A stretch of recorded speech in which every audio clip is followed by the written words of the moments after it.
ബോൺസിനെ ഒരു phone call തേടിയെത്തി. James ആയിരുന്നു അത്. എല്ലാത്തിനും ഒരു വിലപേശലിന് വേണ്ടിയാണ് ജെയിംസ് ബോൺസിനെ വിളിച്ചത്. എല്ലാം അവസാനിപ്പിക്കാൻ ജെയിംസിനെ നേരിട്ട് വന്ന് കാണാൻ ബോൺസിനോട് ജെയിംസ് ആവശ്യപ്പെട്ടു. എന്നിട്ട് ജെയിംസിന്റെ GPS ലൊക്കേഷൻ ജെയിംസ് ബോൺസിന് അയച്ചു കൊടുത്തു. ജെയിംസിനെ പിന്തുടർന്ന് ബോൺസ് എത്തിയത് ഫൈറ്റ് നടക്കാനിരുന്ന ഫ്രാങ്ക്ലിൻ മക്ബേയുടെ സ്ഥലത്തേക്കായിരുന്നു. അവിടെ എത്തിയതും ബോൺസ് ജെയിംസിനെ നേരിട്ട് കണ്ടു. ജെയിംസ് പറഞ്ഞു, ഇപ്പോൾ ഇവിടെ വെച്ച് ഒരു ഫൈറ്റ് നടക്കും. ആ ഫൈറ്റിൽ നീ വിജയിച്ച് എന്റെ പണം തിരികെ നൽകണം. ഇല്ലെങ്കിൽ നിനക്ക് അടുപ്പമുള്ള എല്ലാവരെയും ഞാൻ കൊലപ്പെടുത്തും. ഫൈറ്റിന് മുമ്പ് ബോൺസ് ജെയിംസിനോട് പറഞ്ഞു, ഞാൻ ഡാനിയുടെ സുഹൃത്താണ്. ഞാൻ ഇങ്ങോട്ടേക്ക് വന്നത് നിന്നോട് പ്രതികാരം ചെയ്യാൻ വേണ്ടിയാണ്. നിന്റെ കയ്യിൽ നിന്ന് ഞാൻ ഏഞ്ചലെയും മകനെയും രക്ഷിച്ചിരിക്കും.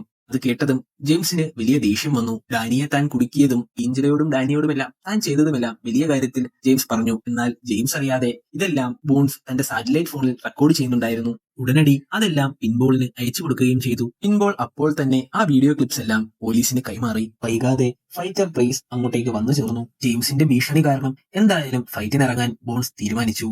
വൈകാതെ അവർ തമ്മിലുള്ള കനത്ത പോരാട്ടം ആരംഭിക്കുകയാണ്.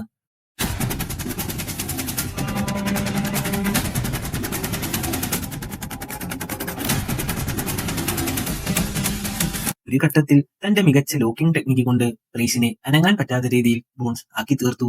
ബോൺസ് വിജയിക്കുന്ന ഘട്ടത്തിൽ എത്തിയിരുന്നു. പക്ഷെ പെട്ടെന്ന് ബോൺസ് മാച്ചിൽ നിന്നും പിന്മാറി. പ്രൈസിന് മുമ്പിൽ ബോൺസ് സ്വയം പരാജയപ്പെട്ടു കൊടുത്തു. അങ്ങനെ വിജയിക്കേണ്ട ഒരു ഫൈറ്റ് ബോൺസ് തോറ്റുകൊടുത്തതിൽ ജെയിംസിന് അതിയായ ദേഷ്യമുണ്ടായി. തന്റെ കറ്റാന എടുത്ത് ബോൺസിനെ വകവരുത്താൻ ജെയിംസ് തീരുമാനിച്ചു. ജെയിംസിന്റെ ആക്രമണത്തിൽ നിന്നും പ്രതിരോധിച്ചു നിൽക്കാൻ ബോൺസ് ശ്രമിക്കുന്നു. അത് കണ്ട മക്ബേയാകട്ടെ ഒരു ഇരുതരം മൂർച്ചയുള്ള വാളെടുത്ത് ബോൺസിന് നൽകുന്നു. ഏത് ഫൈറ്റ് നടന്നാലും അത് നീതിപൂർവമായിരിക്കണമെന്ന് മക്ബേ പറയുന്നു. എന്നാൽ ബോൺസ് വാളെടുത്തില്ല. വാളിന്റെ കവർ ഉപയോഗിച്ച് ജെയിംസിനെതിരെ പൊരുതി. തൊട്ടുപുറകെ അങ്ങോട്ടേക്ക് പോലീസ് എത്തി. ബോൺസ് അടക്കം മറ്റുള്ളവർ അവിടെ നിന്ന് രക്ഷപ്പെട്ടു. ജെയിംസിന് അവിടെ നിന്ന് രക്ഷപ്പെടാനായില്ല. ജെയിംസിനെ എല്ലാ തെളിവുകളുടെയും അടിസ്ഥാനത്തിൽ പോലീസ് അറസ്റ്റ് ചെയ്തു. അടുത്ത ദിവസം ഏഞ്ചല ടമാരയുടെ വീട്ടിലേക്ക് എത്തി. മയക്കുമരുന്നിൽ നിന്നും മുക്തി നേടിയിരുന്നു അവർ. അവിടെ ഏഞ്ചലയെ കാത്ത് ജെറാഡ് ഉണ്ടായിരുന്നു. ജെറാഡ് ആയിരുന്നു ഏഞ്ചലയുടെ യഥാർത്ഥ മകൻ. അമ്മയും മകനും അവിടെ വെച്ച് കണ്ടുമുട്ടി. ബോൺസ് അതിനുള്ള അവസരമൊരുക്കി. ജെയിംസിനെ ഭയന്നിരുന്ന ടമാര മുമ്പ് ബോൺസിനോട് അപ്പാർട്ട്മെന്റ് വിടണമെന്ന് ആവശ്യപ്പെട്ടിരുന്നു.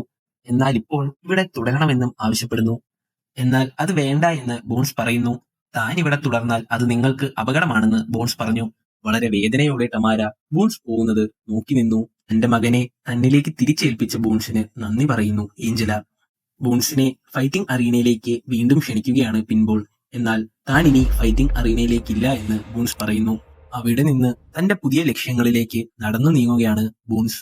ഇവിടെയാണ് ചലച്ചിത്രം അവസാനിക്കുന്നത്.